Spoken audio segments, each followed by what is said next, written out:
A capoeira já foi açoitada. Já foi presa. Já foi caçada como crime. Mas houve um momento em que o Estado decidiu ir além. Não bastava bater. Não bastava prender. Era preciso arrancar a capoeira das ruas. Esse momento tem nome, cargo e assinatura. Seu nome era Sampaio Ferraz, chefe de polícia do Distrito Federal, no início da República. Ele comandou a campanha que desterrou capoeiras para Fernando de Noronha, tentando decretar o fim da capoeira no Rio de Janeiro. Hoje, no Vozes da Mandinga, vamos falar do homem que entrou para a história como o algoz da capoeira e entender por que, mesmo assim, ela sobreviveu. Fica até o final, porque esta história ajuda a explicar por que a capoeira nunca foi apenas um jogo. Em 1889, o Brasil deixa de ser império e se torna república. Mas a mudança de regime não significou liberdade para todas. A escravidão havia sido abolida apenas um ano antes. Milhares de homens e mulheres negras estavam livres no papel, mas sem terra, sem trabalho, sem direitos. Nas ruas do Rio de Janeiro, capital da República, a presença negra era vista pelas elites como ameaça. A capoeira, praticada por ex-escravizados, trabalhadores pobres e jovens periféricos, passa a ser associada ao caos urbano, à violência e à instabilidade política. Era preciso limpar a cidade. João Batista de Sampaio Ferraz era jurista, promotor e homem de confiança do novo regime. Em 1890, é nomeado chefe de polícia do Distrito Federal, com poderes amplos para reorganizar a ordem pública.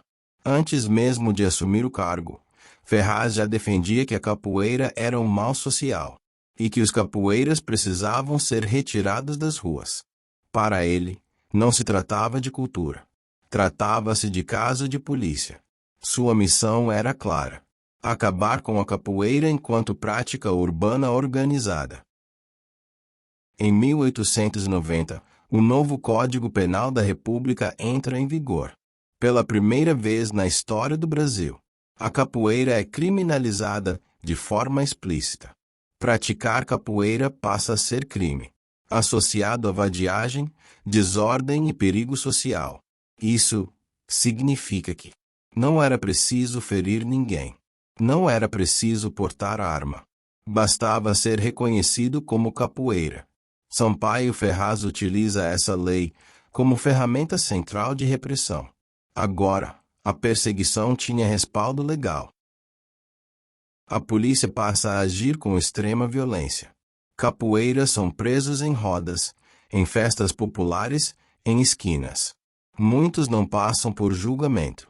Os registros da época mostram prisões arbitrárias, baseadas em denúncia, aparência ou fama. Os nomes dos capoeiras aparecem nos jornais, como se fossem troféus da ordem pública. O objetivo não era reeducar, era intimidar e dispersar. Em janeiro de 1890, sob ordens diretas de Sampaio Ferraz, cerca de 150 capoeiras são colocados em um navio de guerra. Destino: Fernando de Noronha. Sem julgamento formal. Sem prazo definido. Sem possibilidade de defesa. O desterro era uma estratégia política antiga. Afastar os indesejáveis do centro do poder. Para os capoeiras, isso significava separação da família, perda de trabalho, isolamento total. Hoje, Fernando de Noronha é vista como paraíso natural. Mas no final do século XIX, era uma colônia penal. A ilha funcionava como prisão a céu aberto, usada para criminosos comuns, desertores e presos políticos. Os capoeiras deportados eram obrigados a realizar trabalhos forçados, viver sob vigilância constante, sobreviver em condições precárias. Noronha não era castigo simbólico. Era apagamento social. A ideia era simples. Longe das ruas, a capoeira morreria. A capoeira do final do século XIX não era como hoje. Era urbana, dura, associada às maltas. Praticada sem academias. As maltas eram grupos de capoeiras que protegiam seus membros, controlavam territórios, criavam redes de solidariedade. Isso assustava o Estado. A capoeira era vista não só como luta, mas como organização social negra. Por isso foi combatida com tanta força. Sampaio Ferraz acreditava que sim, mas a história mostrou o contrário. A repressão desarticulou as maltas do Rio, espalhou capoeiras por outras regiões, empurrou a capoeira para a clandestinidade. Na Bahia, em Pernambuco e em outros estados, a capoeira continuou viva, adaptando-se. O que não se pode praticar na rua, se pratica no quintal, no fundo do terreiro, na roda escondida. Sampaio Ferraz entrou para a história como o homem que tentou decretar a morte da capoeira no Rio de Janeiro. Mas o que ele realmente fez foi provar algo essencial.